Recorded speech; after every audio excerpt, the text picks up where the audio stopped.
Hello, my name's Lisa Oliver. I'm an author, as you can see.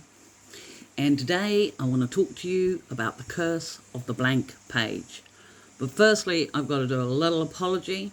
If there is a low hum behind me or it's slightly annoying, I am really sorry.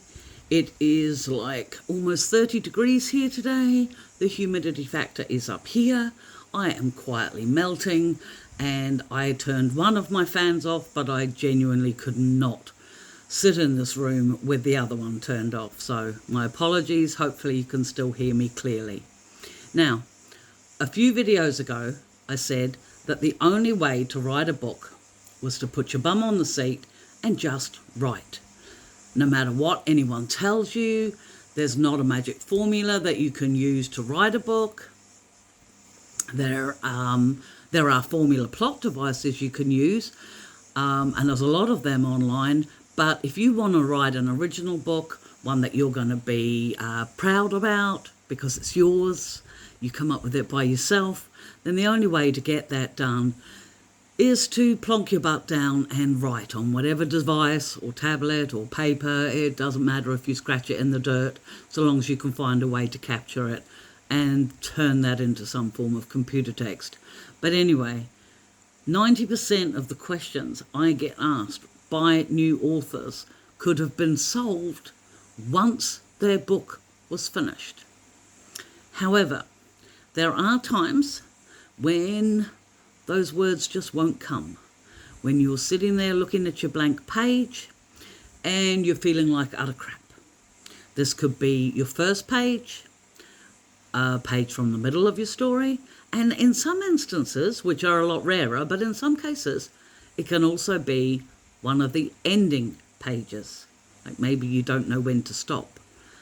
And the ways you handle these different things, these different blank page situations, depends on what stage of the writing you're at. The blank first page is one of the hardest ones. And this hits new authors and established authors alike. I've had many new authors ask me, but Lisa, I don't know where to start. Guess what? Neither do we. But even when you've written 80 books like I have, you still have those mornings when you think, okay, I really need to start that next book, but you don't know how to start it. And the problem why there's so much pressure on you for that first page is because, it gets drummed into you in creative writing courses and everything else like that you've got to capture your reader's attention from the first line, from the first paragraph, from the first page. If you don't do that, then they're not going to buy your book. But the problem is by telling you things like that, there's this huge pressure then to write that perfect first line, that perfect first paragraph, that perfect first page, when in reality, you do yourself a far better service if you just jumped into the middle of a scene and started writing. Now I'm going to read here, so I'm glancing off. It's making me look weird. I haven't worked out how to do this yet. But this was the opening paragraphs for a recent standalone story I wrote called Summons. And it just jumps straight into a conversation that my main character, Edward, is having with his mother. So I'll just read this bit here. Mother. Edward Rosen drew out the word in two distinct syllables. This farce, as you call it, is of your making. He rolled his eyes at his best friend Clara, who was stirring a pot suspended over 6 lit white candles, all laid out on a large wooden table. You all ganged up on me, demanded I got married. We've been hassling about it for decades. Well, now I'm doing it. You should be happy for me. You can't blame us for being so persistent. Amy Rosen's tone alternated between barrack sergeant and royalty depending on what she thought would work for any given situation. Today she was more sergeant. You have no idea how it feels, knowing my son wasn't considered a fit partner by any woman of worth. It's been a continual disgrace, having to explain to all our friends. So you've told me 1,000,000 times, Edward interrupted quickly. I got the memo. I'm lazy. I'm a blight on the family name. I should be married with a dozen robotic children like poor John, or have a frightfully important job in the ministry like Tobias, which must pay frightfully well, given he's supporting 2 mistresses and a half a dozen kids, none of whom are blessed with his name, nor his woman, given the respect that comes from being married. However, his mistresses are society women, so you've turned a blind eye to his discretions. That's on the first page. Now, as you can see, this scene does tell us a heck of a lot right from the start. We meet Edward, who is one of the main characters. We know he has a best friend, Clara. The candles mentioned suggest some sort of ritual or spell casting, which is also suggested in the title of the book, Summons. And we can tell immediately that Edward doesn't have a good relationship with his mother. He does have 2 siblings. It sounds like he doesn't have a good relationship with them either. And clearly societal standing has some impact in this new world. You can sort of get that from the way Edward referred to Tobias's mistresses. Now, you might be thinking, why the heck would you do that? But the reason why this is so effective is because of a little thing called Amazon's Look Inside function, which allows readers to read the first portion of a book they're planning to buy. So instead of wasting my first pages describing a new world, writing back plots, sub-stories, describing stuff, I immediately jumped straight into a conversation, just assuming, not even caring, that the reader's not going to have a clue what's going on. Because you see, the thing is the hope is that the reader will have questions, and by the end of that chapter, or the end of Amazon's Look Inside function, they'll have enough questions that they'll want to buy the book. So when you're coping with a blank page at the beginning, don't think about how you're going to start it. Imagine a scene and jump in the middle of it, and then start writing from there. Coping with a blank page in the middle of the book is a little bit more difficult to deal with. All writers, we can get all excited about our first chapters. Those first 3 to 5 chapters are so easy to write. They just flow right off your fingers and you just think this is going to be marvellous.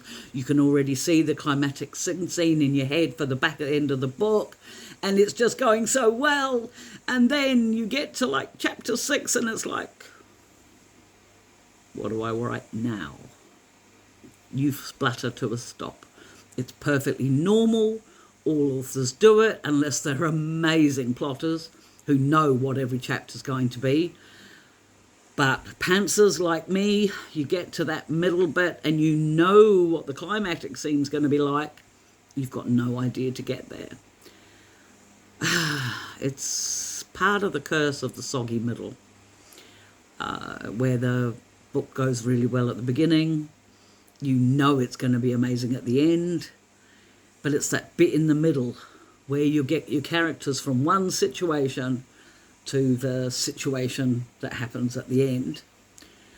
And so planners, they're not inclined to have soggy middles. They may not write with the same level of passion in the middle of their books, depending on what's happening, of course. But they'll have planned out their middle chapters. For pantsers, you have one of 2 options. You can either just push yourself, kick yourself up the butt, just keep writing. Or one suggestion somebody had said to me was that if you've written your, say 3 to 5 chapters at the beginning, and then you've written your 3 to 5 chapters at the end, and then work backwards from the end chapters to see how you end up, so you can join up with your first chapters. That's one way. But the secret thing is that actually in the middle, that's where you need to be persistent. The only person who's going to get that book written is you. So write something totally ludicrous. Do something you know your character wouldn't like. Write it anyway and edit it out and try again tomorrow. The final bit the final situation is that blank page paralysis that hits you more towards the end of the story. And that is usually rare, because I've already mentioned a lot of authors, they get really excited about the beginning and end. It's the middle they have the trouble with. But because I've actually had experience where I didn't know what I was doing at the end of my book, I thought it was worth mentioning. In my third book of the Cloverleaf Pack series, When No Doesn't Cut It, my two main characters were mated, they were living together, all the negative stuff had been dealt with, you know, the plot lines were all solved and resolved. It should have been a happily ever after. But I couldn't finish the book because my characters hadn't told each other that they loved each other. I'm a romance writer. It's kind of a prerequisite. But they were stubborn, and no matter what happened, I could not get them to say it. And I was really banging my head down because, like, I was well over 200 pages at this point. I was creeping towards the 100,000 mark. My books are usually around the 80K mark, so you could see where this was a problem. And I still didn't have a clue how the book was going to end. And a really good author friend of mine, she said, pull out a gun and shoot someone. And I was like, you know, you clearly don't get it, okay? I write paranormal stories, okay? My characters turn into wolves and bears and vampires and things like that. They have claws and fangs. They don't need guns. But she persisted. Pull out a gun and shoot someone. So that afternoon, after another head-banging session on my desk, I put one MC in the position where he had to be busy, and I got a gun put to the head of my second MC. He got shot. Fortunately, the gun was askew when it went off. He had a very hard skull. But suffice to say, I love yous was said, and the book ended with its guaranteed HEA. Finally, dealing with a blank page is a separate issue to what's known as writer's block. And next week, I'm going to sit down and plan some different ways to help you with how you might be able to deal with writer's block. But in the meantime, it's time for me to go. If you did enjoy this video,